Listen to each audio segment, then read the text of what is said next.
20절 말씀입니다.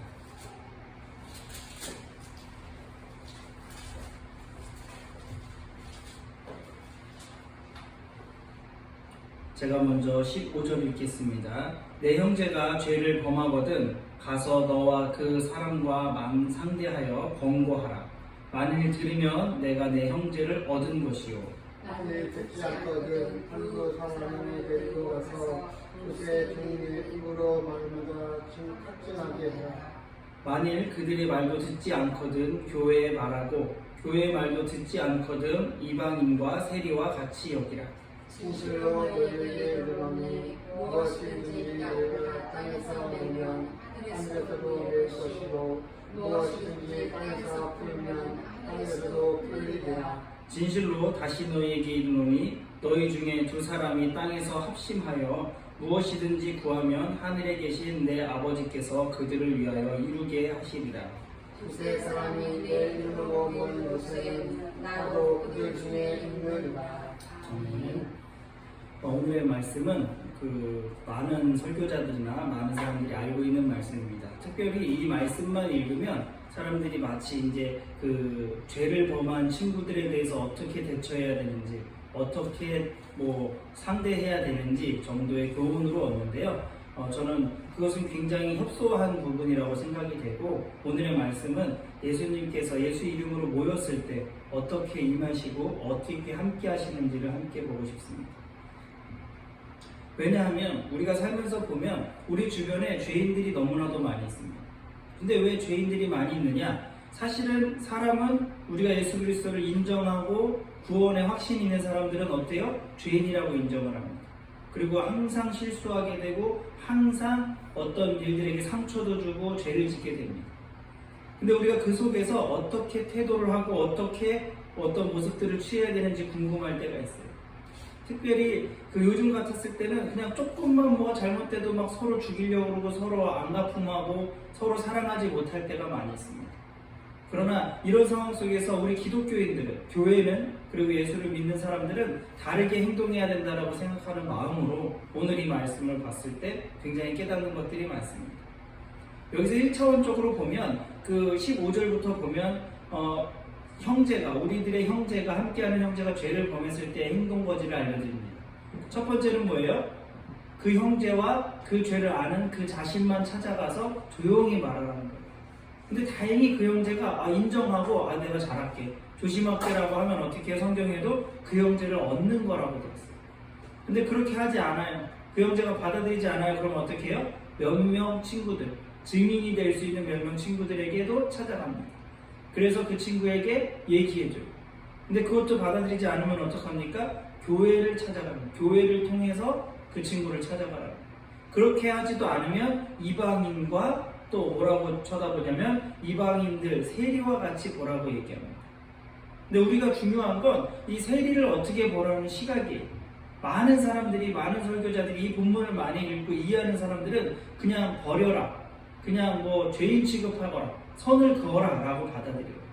근데 제가 받아들이는 이 세리의 모습은 무엇이냐면, 우리가 예수 믿고 복음의 사역을 감당하려면 세리와 이방인은 어떻게 합니까? 전도의 대상이고 긍휼히 여기고 끝까지 전도하고 하나님의 사랑을 전달해야 할 사람입니다. 근데 우리는 자꾸 이분법으로 보는 거예요. 3번 얘기했어, 3번 기회 줬으니까 아니야, 선 거, 저쪽에 이제 가, 나도 얘기했고 내 친구도 얘기했고 교회가 얘기했는데 안 들으면 끝이야 라고 선을 긋는 거예요. 저는 지금의 현실의 교회와 똑같다고 보는 거예요. 자꾸 교회들이 세상과 접도요. 세상과 뭔가 벽을 만들어내요. 먼저 우리가 이렇게 얘기했는데 니네들이 말 안 들어? 우리 교회는 의로운 곳이고 교회는 굉장히 청정한 곳이고 교회 외에는 더럽고 지저분한 세상의 인간적인 세상의 모습이고 죄인의 모습이라고 생각할 때가 많이 있습니다. 그런데 예수님께서 그러한 사고를 깨시기 위해서 18절부터 얘기합니다. 진실로 너희에게 이르노니 무엇이든지 너희가 땅에서 매면 하늘에서도 매일 것이요 무엇인지 땅에서 풀면 하늘에서도 풀리리라 라고 얘기하는 거예요. 이것은 무엇이냐면 내가 너희와 함께해서 내 이름으로 모인 너희들에게 무엇이에요? 니네들이 땅에서 메우면 내가 같이 묶어주고 땅에서 풀면 내가 같이 풀어주겠다라는 거예요. 단 조건이 뭐예요? 19절에 보면 진실로 너희 중에 이르노니 너희 두 사람이 땅에서 합심하여라고 얘기합니다. 합심하여. 그리고 20절에 보면 두세 사람이 내 이름으로 모인 곳에서는 어떻게 합니까? 하늘에서 매이면 땅에서도 매이고 하늘에서 풀리면 땅에서도 풀리고 우리가 우리 땅에서 풀리게 되면 하늘에서도 풀린다라는 그 권한과 함께 하신다라는 걸 주신다라는 거예요. 그러니까 우리가 어떻게 해야 됩니까? 형제가 죄를 범했을 때 그러니까 우리가 여러분들 착각하시는 게 이게 우리들이 모인 그 형제들을 얘기하는 게 아니에요. 우리가 모두가 형제였을 때 예수님을 믿지 못할 때 예수님을 믿었지만 떠났을 때 여러 가지 상황 속에서 죄 속에서 속했을 때 우리는 어떻게 해야 됩니까? 첫 번째 이방인과 세리와 같은 궁유한 마음으로 우리가 합심하여서 어떻게 해야 됩니까? 그들을 풀어줘야 됩니다. 그들을 죄악에서 풀어주려고 하고 그리고 우리의 예수 그리스도의 사랑 안에서 묶어주려고 해야 됩니다. 그것은 무엇이에요? 예수님께서 그렇게 하면 합심하여서 하면 내가 너희와 함께하고 너희에게 그런 권능을 주신다라고 이야기하시는 거예요. 근데 우리는 가끔 먼저 혼자 할 때만 있어요. 그냥 혼자 돌아다녀요. 혼자 복음을 전하고 다녀요. 그게 여기서도 말하면 첫 번째 단계는 됩니다. 근데 두 번째요? 단체를 하질 못해요. 잘. 합심하고 모이지를 못하는 거예요. 요즘 모이는 예배, 모이는 것들 때문에 집중을 하지만 결국 이 예배를 통해서 모이는 것도 중요하지만 우리가 마음이 예수님 앞에 합심하여서 이렇게 하나님께 순종하고 예수 그리스도를 믿어나가는 것이 중요한 거고 그리고 합심하여서 무엇인지 구하면 하늘에 계신 아버지께서 그들을 위하여 이루시게 하는 것입니다. 그러니까 우리가 합심하여 기도하면 어떻게 합니까? 믿지 않고 부정하고 끝까지 따라오지 않던 죄인마저도 하나님께서 우리를 위해서 이루게 해주신다라는 거예요.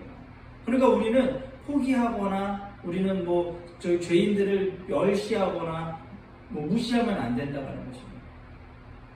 여기서도 보면 20절에 보면 두세 사람이 내 이름으로 모인 곳에 나도 그들 중에 있느니라 라고 이야기하는 겁니다. 저는 이 말씀을 통해서 큰 폭에서 이 코로나 사태 이후에 우리 교회의 형태가 많이 바뀔 수밖에 없다라고 확신하는 사람 중에 하나예요. 그리고 이 말씀 중에 그 핵심이 있습니다. 언제 이렇게 많이 모이라고 했어요? 여기서도 보면 뭐라고 해요? 두세 사람만 모여도 예수님의 이름으로 모이기만 하면 무엇입니까? 그들 중에 함께 한다고 했어요. 근데 우리는 물량주의와 이렇게 섞여져가지고 한 1000명은 모여야 하나님의 기적이 이루는 교회 라고 생각할 때가 많이 있어요. 그러나 합심하여 두 사람이 모이고 누구 이름으로 모여요? 단 내 이름 예수 그리스도의 이름으로 모였을 때 하나님께서 함께 하시고 하나님께서 그 일들을 행해 주신다라는 거예요. 그러니까 우리는 많이 모일 필요도 없고 무슨 권력과 권한과 많은 다수결의 의미를 통해서 몇만 명이 어디에 모였다 몇십만 명이 기독교인이다 라고 얘기하는 거에 만족할 필요가 없는 거예요. 성경에 뭐예요? 두세 사람이 모여서 기도하고 합심하고 예수 이름으로 모였을 때 예수님이 그곳에 함께 해주신다라는 거예요. 왜요? 죄인들을 범하거든. 형제가 죄인을 범했을 때 죄인의 모습을 나타났습니다. 우리가 그를 구해줄 수 있는 능력과 그 목적을 함께 해주신다라는 거예요.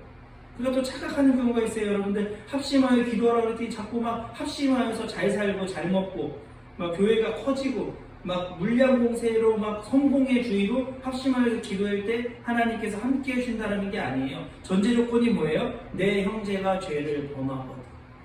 그 형제를 하는 그 복음의 사역을 이야기하는 것입니다.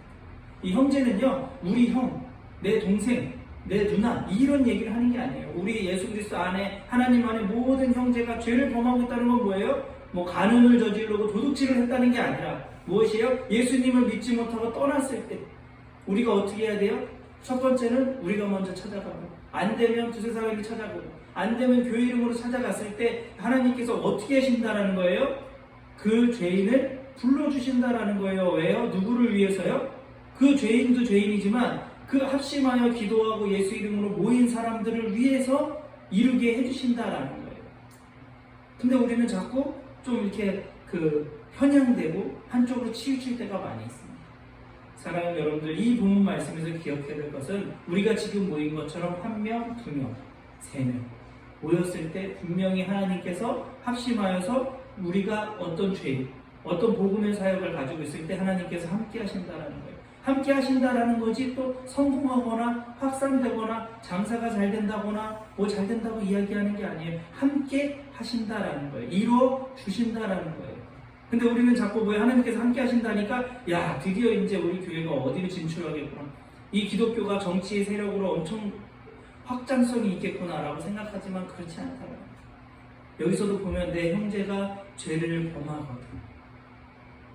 주제와 시작은 형제가 죄를 범하는 것은 무엇이에요? 죄인을 예수 그리스도를 믿게 해서 죄인이 안 되게 하고 회복받게 해주고 회개를 통해서 예수 그리스도를 초대할 수 있는 일이 우리의 주된 일입니다. 이 본문의 말씀처럼 우리가 주님의 이름으로 모였을 때 주님께서 함께 해주셨을 때 우리가 함께하는 그 목적이 뭐예요? 내 형제, 내 친구, 내 주변의 사람들 나와 아무리 상관이 없다라도 예수님께서 봤으면 우리가 형제라고 속해주는 그 모든 족속들이 하나님께 돌아올 수 있게끔 하기 위해서 우리가 모이는 거예요. 사실은. 근데 우리는 어떻게 해요? 자꾸 다른 목적들이 자꾸 이렇게 옵션들이 막 이렇게 중요하게 생겨나는 것들을 경험합니다. 사랑하는 여러분들, 이 코로나 사태에서 모임과 모이지 않는 것들, 여러 가지 이슈들, 여러 가지 불편한 점들이 있습니다. 그러나 중요한 것은요, 두세 사람이 예수 그리스도의 이름으로 모였을 때 분명히 하나님께서 그 돌파구를 찾아주시고 함께하여 주신다고 하였습니다. 기존에 10,000명, 몇만 명 모였던 그곳에만 하나님께서 함께 하시는 것이 아니라 두세 사람이 우리가 죄인된 친구들과 형제들의 안쓰러움과 이방인과 세리를 보는 그 국률한 마음을 통해서 우리가 모였을 때 하나님께서 우리의 사역과 우리의 삶을 인도하여 주시고 함께하여 주시고 이루어주신다라는 것을 여러분들 기억하여 주시고 우리 한 명, 두 명이 모이는 것을 너무나도 소중하고 감사하게 생각하며 주님의 이름으로 모이는 우리들이 될 수 있도록 소망하겠습니다. 찬송가 50장 찬송하시고 준비하신 예물을 드리도록 하겠습니다.